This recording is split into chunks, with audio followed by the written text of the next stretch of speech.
Horror कहानियां थी। चुड़ैल पार्ट 1। ऊंची ऊंची पहाड़ियों और घने जंगल से घिरा हुआ भैरवगढ़ गांव काली पहाड़ी के ठीक पीछे था। काली पहाड़ी यानी मौत का घर। भैरवगढ़ गांव तक पहुंचने का रास्ता बेहद दुर्गम था। लगभग 24 घंटे घने तूफान और तेज हवाओं की वजह से वहां के वीराने माहौल की कहानियां लोगों के दिलों को दहला देती थी। ऐसे बहुत कम लोग थे जो भैरवगढ़ गांव तक जाने की हिम्मत करते थे। लोगों का कहना था कि इस गांव के आसपास बुरी आत्माओं का साया मंडराता है। गांव के रहने वाले लोगों ने वैसे तो अपनी आंखों से किसी बुरी आत्मा या साये को नहीं देखा था, लेकिन गांव का बच्चा बच्चा इस बात को महसूस कर सकता था कि गांव के ऊपर कोई तो खौफनाक साया मंडरा रहा है। और उसकी वजह ये थी कि उस गांव में जैसे ही कोई लड़का 18 साल का होता, उसके 18वें जन्मदिन की रात ठीक 12 बजे अकस्मात उसकी मौत हो जाती। हर बार ये मौतें बड़े ही रहस्यमयी ढंग से हुई और इस बार सरपंच सुमेर के बेटे को 18 साल होने में अब बस 15 दिन बाकी थे। अजी सुनते हैं हमारा बेटा भी कुछ दिन बाद 18 साल का हो जाएगा। कहीं वो डायन उसे भी खा गई तो। कैसी बातें कर रही हो? जब वो इस गांव में ही नहीं है तो कोई भी डायन या बुरा साया उसका कैसे कुछ बिगाड़ सकता है? उसे कुछ नहीं होगा।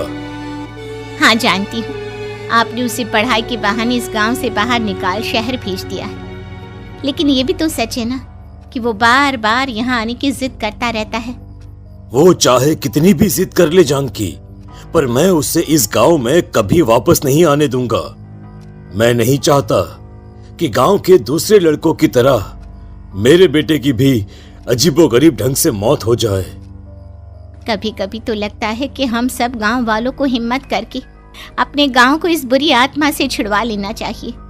लेकिन कौन जानता है आखिर वो खतरनाक साया किसका है? वो काली आत्मा कौन है जो रातों रात हमारे गांव के लड़कों को निगल जाती है?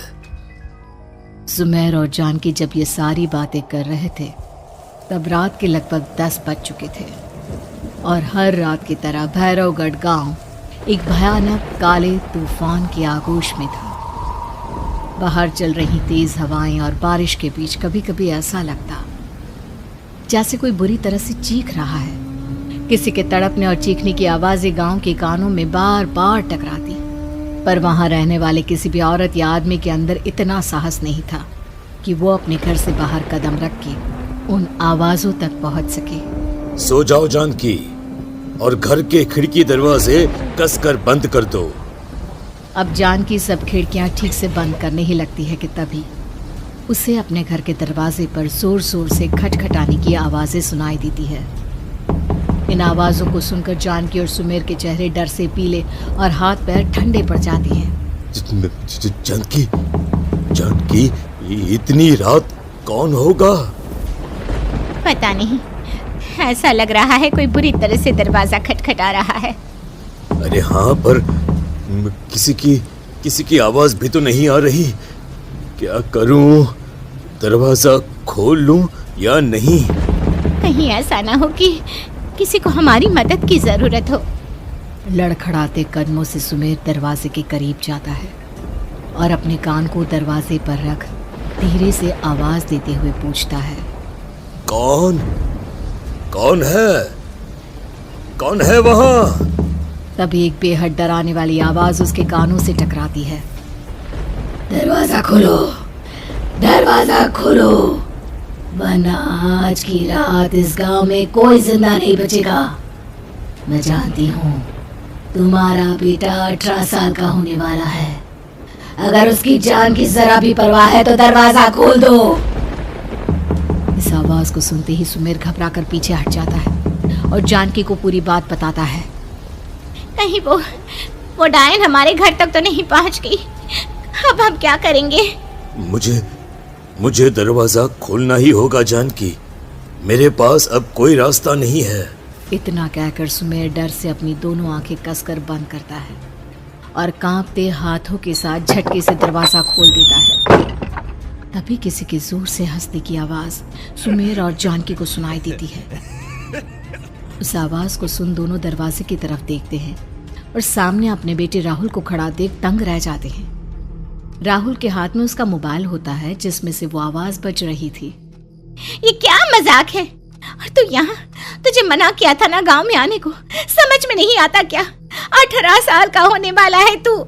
माँ, आप लोग भी पता नहीं किन अंधविश्वास भरी बातों पर भरोसा करते हैं।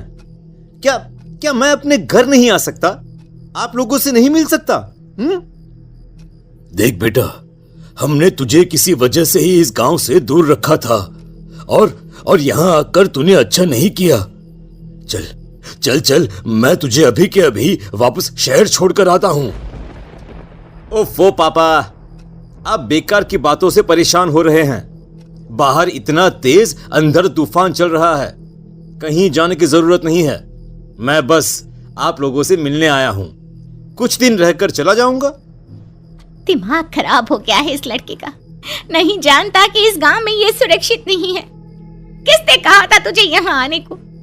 ये आवाजें सुन, बाहर से जो आवाजें आ रही है तुझे सुनाई नहीं देती क्या?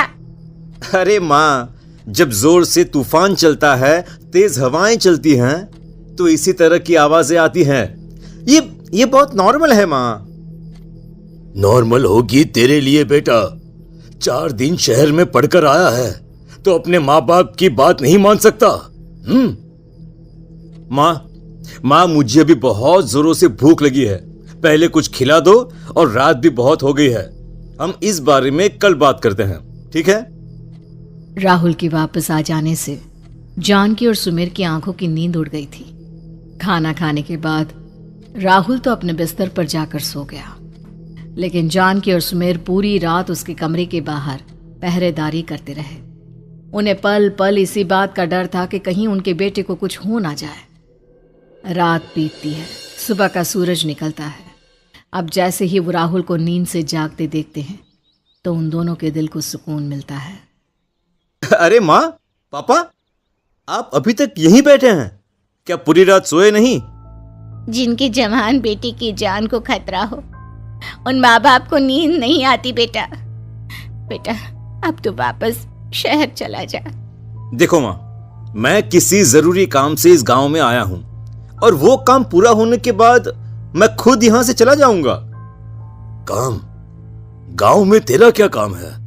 पापा, मैं बचपन से ही इस गांव के बारे में बेहद डरावने किस्से सुनते आया हूं, इसीलिए अब मैं उन्हीं किस्सों के ऊपर डॉक्यूमेंट्री फिल्म बनाऊंगा। रिसर्च करना चाहता हूं कि आखिर सच्चाई है क्या। हे भगवान, लो जी, सुन लिया, और भेजो इसे पढ़ने के लिए शहर। मैंने आपसे पहले ही कहा था, मेरी बहन के पास दूसरे गांव भेज दो। ना ये शहर जाता और ना उल जुलूल की बात इसके दिमाग में आती। जानकी और सुमेर राहुल को समझाने की बहुत कोशिश करते हैं, पर वो किसी की बात नहीं सुनता और अपना कैमरा लेकर गांव की पास वाली काली पहाड़ी की तरफ निकल जाता है। अब राहुल जैसे ही काली पहाड़ी पर पहुंचता है, उसकी नजर पहाड़ी के ठीक बीचों बीच बनी एक पुरानी झोपड़ी पर पड़ती है। यहाँ भी कोई रहता है क्या? ये इंटरेस्टिंग होगा। राहुल की आवाज पहाड़ों से टकराकर उसके कानों में सुनाई दे रही थी। उसने चारों तरफ का नजारा देखकर वहां की तस्वीरें अपने कैमरे में उतारना शुरू कर दिया।